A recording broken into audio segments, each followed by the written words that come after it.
A few years ago, California's Sierra-at-Tahoe faced every ski resort's worst nightmare, a massive wildfire. In August 2021, the Caldor Fire moved into Sierra's boundaries, and despite significant preparation on the part of the resort, the majority of the mountain saw damage from the smolder. But following years of recovery work, Sierra finally reopened for regular operations for the 2022-23 season. However, the new footprint has changed substantially compared to the pre-fire Sierra, and certain parts of the resort are almost unrecognizable compared to years past. So did what was essentially the worst natural disaster to hit a ski resort in recent memory destroy the Sierra-at-Tahoe experience as we know it? Or was the resort able to recover and build something better out of the fiery ashes? We had the chance to stop by the revitalized experience for ourselves, and in this video, we'll give a comprehensive overview of the post-fire Sierra-at-Tahoe experience. We'll cover what's changed at Sierra this winter, the benefits of the new setup, some of the less favorable impacts, and what remains the same. If you find this information helpful, be sure to like this video and hit subscribe so you don't miss any of our content. And if you haven't already, be sure to follow us on Twitter, Instagram, and TikTok, where you can follow along for exclusive content you won't see in any of our videos. Sierra-at-Tahoe's roots extend just about as deep as the Tahoe ski scene itself. The resort opened in 1946 as Sierra Ski Ranch, about 15 miles southwest of Lake Tahoe. Sierra was the third ski area in the South Lake Tahoe region, and it opened almost a decade before the next major South Lake entrant, Heavenly. Sierra actually operated in a completely different location until 1968, when roadwork to US 50 allowed it to relocate about a mile north to the bigger, better footprint where it's operated to this day. The resort first began operations in its present location with the Nob Hill lift, and eventually expanded to host over 1,500 skiable acres. The resort rebranded to Sierra-at-Tahoe in 1993, and it became well known for its top-notch tree terrain, excellent freestyle experience, and local feel. Despite a lack of on-site lodging, by 2021, the resort had long been a go-to for Sacramento day trippers and those in the South Lake area looking for a less crowded, better value alternative to Heavenly. Summer 2021 was an especially dry season for the Lake Tahoe region. The Caldor Fire was first reported in El Dorado County on August 14th of that year, and it quickly spread eastward. The Sierra Nevada range's high elevation historically protected it from fires further west, but the extraordinarily dry vegetation and intense wind gusts gave it just enough charge to overcome the elevation and threaten the Tahoe Basin. Despite extensive mitigation work, including heli operations and scores of snowmaking machines repurposed to blow water, the fire unfortunately broke through Sierra-at-Tahoe's boundaries on August 29th. It was just a matter of bad luck. The resort was no less prepared than other ski areas in the region, but the mountain just happened to be in the natural line of the blaze.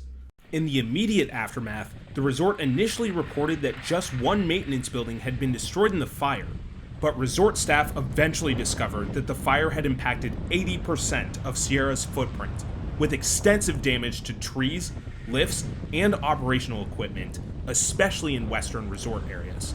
At that point, the operational future of Sierra was uncertain. But the Sierra team didn't give in. The recovery efforts that followed the fire were nothing short of remarkable. The Sierra team cleared tens of thousands of trees, replaced critical, hard-to-source parts on lifts, and engaged in complex reconstruction projects, all while continuing to attend to regular maintenance items. Much of the recovery work necessary to reopen Sierra was time-consuming with long lead times, with supply chain issues compounding the matter. When all was said and done, Sierra-at-Tahoe basically remained closed for the entire 2021-22 season, only opening for an anniversary weekend in April with extremely limited operations. But the hard work eventually paid off, and after a full summer's worth of continued efforts, Sierra was finally able to open its entire trail network for the first time post-fire this past winter. Which leads to the Sierra-at-Tahoe experience today. And the first thing that's impossible not to notice about the new Sierra is just how many of the trees are gone. In fact, the footprint west of the base is now basically bare, with the once tree-laden West Bowl now boasting a footprint that's arguably much more suited to its name. Rather than a tree-defined terrain pod with multiple distinct trails, this area is now one continuous bowl, with trails essentially marked out based on where the trail signs and grooming lines are. If there's a fresh layer of snow on the ground, as happened regularly this season, it can be nearly impossible to tell where a march trail ends and the technical off-piste terrain begins. Fire-tarred trees are present right outside the West Bowl ski area boundary, so it's quite plain to see where the maintenance work ended and to get a sense of what the footprints looked like before the restoration efforts. In fact, a lot of the terrain surrounding the resort is now burnt, so you'll now be seeing these fire-tarred trees in much of the surrounding footprint rather than the dense forests of years past. But it's not just West Bowl that's been altered by the tree clearing. Even the more eastern Grandview zone has seen quite the transformation. While many of the trees in that area are still intact, a large portion of the terrain surrounding the lift line has been cleared out to make way for a fairly substantial bowl area. This change is not readily apparent on the trail map, and you really have to see it to believe it. All the trees surrounding the short beginner easy rider pod have been cleared as well, although there's limited terrain impact since the zone is really just one green trail.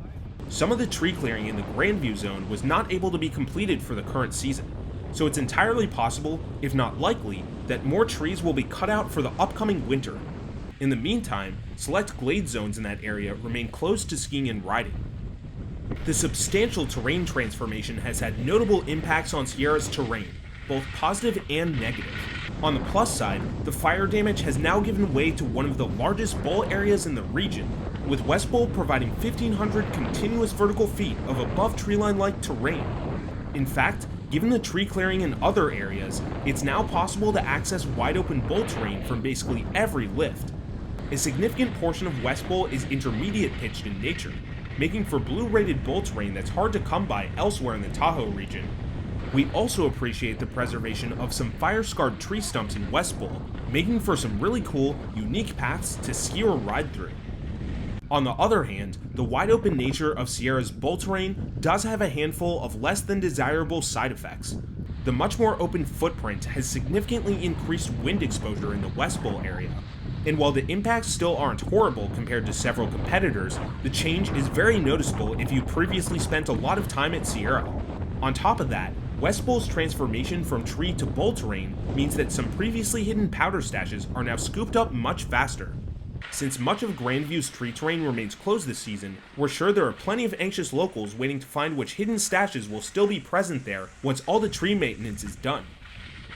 But in the wake of all these substantial terrain impacts, several of the aspects that make Sierra, Sierra have remained the same. We're happy to report that at least some of Sierra's tree terrain is already reopened and here to stay. A handful of expert-level glade zones at the top of Grandview have weathered the fire, and while some of the terrain at the middle and bottom of this area has been cleared out, there are still some hidden powder stashes to be found if you know where to look. In addition, Sierra's expert Huckleberry Canyon zone, which hosts what's perhaps the most unique, extreme terrain at the resort, was left essentially untouched by the fire, and remains the same untamed terrain zone it's always been. Sierra has also maintained its status as a distinguished freestyle mountain, and the same competitive terrain park setups that have been built in years past still exist this season. In fact, some of the tree clearing surrounding the base means there's technically more room to build bigger and better features should the resort choose to. Finally, Sierra-at-Tahoe's lifts and on-mountain facilities are basically the same as in years past. There is some minor visible damage to a few of the lifts, but it looks to be mostly cosmetic in nature.